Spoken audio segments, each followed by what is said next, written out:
What's up guys, it's Tommy here and welcome to a brand new Liverpool transfer news video where we will talk about Liverpool tabling a bid for Torino's right back, who is a very exciting young player. He is a 20-year-old Ivory Coast international, and Liverpool, apparently according to Spazio Milan, an Italian news outlet, had a 20 million euro bid for the Torino fullback, who is Wilfried Singo. Rejected. The Serie A outfit is on the brink of relegation, so Liverpool may still get their man come the end of the season, potentially for a lower fee if Torino were to get relegated, because then they will probably sell their right back. Does this mean that there is no future for Neco Williams, or will Liverpool just bolster the squad and basically have Singo compete with Neco Williams for that backup right back position? Because I think this season serves as a valuable lesson for Liverpool that you can't have too many players in the squad, because injuries and freak injuries can happen. And what if Trent Alexander-Arnold gets a long-term injury next season? Then we will have to need more right back options. So in this video we will talk about this guy, and I will give a detailed look at what he could offer Liverpool. But David Lynch has suggested that Liverpool's transfer plans will be affected by, of course, where they finish in the Premier League table. Will they qualify for the Champions League? Will they qualify for the Europa League? Or will Liverpool have no European football at all? Because if that's the case, then Liverpool might have might need a smaller squad. So much depends on what Liverpool's finishing position in the league is, and the size of the squad they need will be reflected in that. The journalist said, I can see a lot of the decisions changing in the next couple of months depending on where Liverpool end up in the Premier League. I think what is 100% certain is that Liverpool will sign a forward player in the summer, and also we will probably exercise the £18 million option for Ozan Kabak, who is impressing both for Liverpool, playing for Liverpool, and for Turkey as well. And of course Wijnaldum's departure will force the Liverpool recruitment team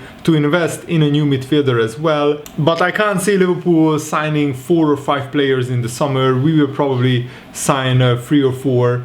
But we will see. And an Italian outlet, Tuttosport, also claimed that Liverpool have already offered 20 million euros for Wilfried Singo, and that's a little bit weird because the right back position is not a position where Liverpool are short of options. We have Trent Alexander-Arnold, the best right back in the Premier League, and also Neco Williams, but there are question marks about Neco Williams. Is he good enough long term? I think we should still give him one more season and see how he performs, how he develops, and then decide whether he's good enough or not. And we were already scouting Bremer, the Torino centre back, and maybe the Liverpool scouts noticed that the right back Singo is a pretty good player as well. He's just 20 years old, and he has been the regular first choice right back for Torino, playing 21 games in the Serie A this season, scoring 1 goal. Last season he only played 4 games in the Serie A, but he managed to score a goal as well. And he's a very tall, very pacey right back. He's 190 centimeters tall, that's 6 foot 3 inches tall, and he already played in the Europa League for Torino last season, and also, as I said, he has been basically an ever-present. He only missed a couple of games with injuries. And not only is Singo tall, but he loves aerial duels, and he also loves to dribble out from the defense, just like Joel Matip. Torino have also used him as a right midfielder, but for Liverpool, he would definitely be an option as a backup for Trent Alexander-Arnold. Looking at his attributes and given his age, that he's just 20, I think he could also develop into a centre-back. If we did sign Singo as a right back, it would effectively be maybe the end of Neco Williams' Liverpool career. So I'm not sure about this transfer rumor, but I wanted to report it for you guys so you are in the loop on what is going on in the media, which players are linked with Liverpool. And David Lynch also suggested that Liverpool could go back for Dujak Kalatakar. I already reported previously that we were thinking about signing him because we wanted to sign him in the January transfer window, but Marseille couldn't find a replacement for him, so in the end we didn't sign him. And this is what the journalist said: Joel Matip, you can't necessarily rely on him. his injury record has been so poor of late. Do we get another centre-back in, someone like Duje Kalatakar? He's a player who statistically completely fits the bill for what Liverpool are looking for at centre-half. I do wonder whether, knowing he's available for such a low price, relatively, they might think about going back in for him in the summer. So that will be one to watch. And I think we might need another one. You know, we have Ozan Kabak, and yes, Matip, Gomez and Van Dijk will be back next season. Two of them are very injury prone. Both Gomez and Matip are always getting injured. They can't just get 5, 6, 7 games in a row without getting injured. So it would make sense, especially for a cut price deal, to sign another centre back, and basically Liverpool would guarantee that we won't have another situation where we have to play Henderson and Fabinho in defense, because I think that is what destroyed Liverpool's season. And Andy Robertson recently gave an interview saying that every season is a test, trying to win the league with the expectations that Liverpool is incredibly difficult. Last season and the season before were tests in different ways, but this one has been tough. Of course it has. Having people fall around you every game we were going into, we were picking up injuries. Hopefully, touch wood, we have kind of stopped that now. In the last 6 to 8 games, we have not picked up many injuries, and we have started to get some players back. Being a mainstay of that team, keeping myself fit and being able to be relied on, I've enjoyed that responsibility, but I've not enjoyed the results on the football pitch. We know we can do better, but we've got to a big finish to the season. We have got 9 games left in the Premier League to try to push up into a more respectable position, and we are in the last 8 of the Champions League. And I think these last 2 months will define Liverpool's season, because if we somehow could make the Champions League final, or if we could finish in the top 4 somehow, and Leicester have a very difficult run in, so it's not unthinkable if Liverpool win almost every single game left that we could finish ahead of Leicester or Chelsea, but it will be incredibly difficult either. So, and if we don't finish in the Champions League places,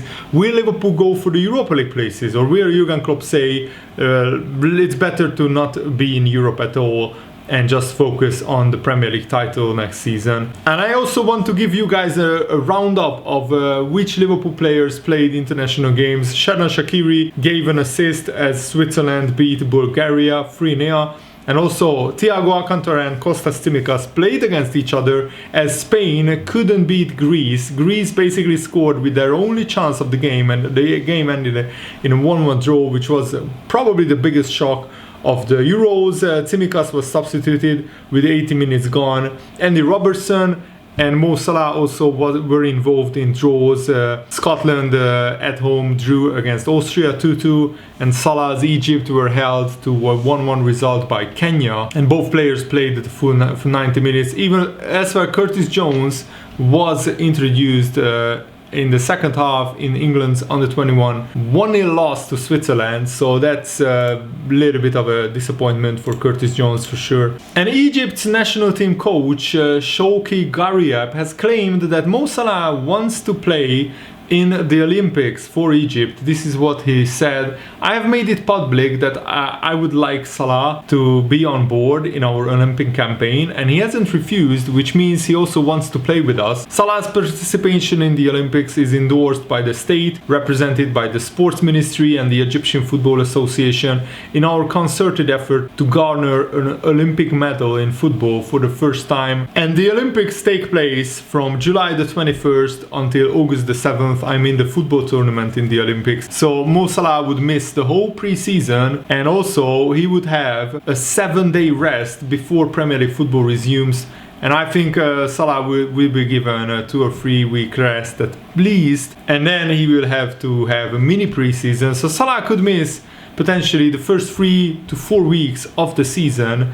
And that is really upsetting in my opinion, because with the players struggling to cope with the demands of a very congested season, this latest update from the Egypt coach will annoy Jurgen Klopp and the Liverpool camp. But of course, it's very hard to refuse Mo Salah to play for his country, because football players, and especially Salah, they are very proud to represent their country, and to play in the Olympics would be potentially a once in a lifetime opportunity for Salah. And also right now he's at the peak of his powers. 4 years from now he probably won't play in the Olympics, so it would be very difficult for Jurgen Klopp to say, no Salah, you can't go to the Olympics. That would upset him quite a bit. But now that we have Diogo Jota, maybe we can cope fine, and that's why I think it's even more important now to actually sign another forward player, because if Salah goes to the Olympics, we could have Jota, Firmino, Mane for the first 3 or 4 weeks, and if we sign another forward player, then that would be just the perfect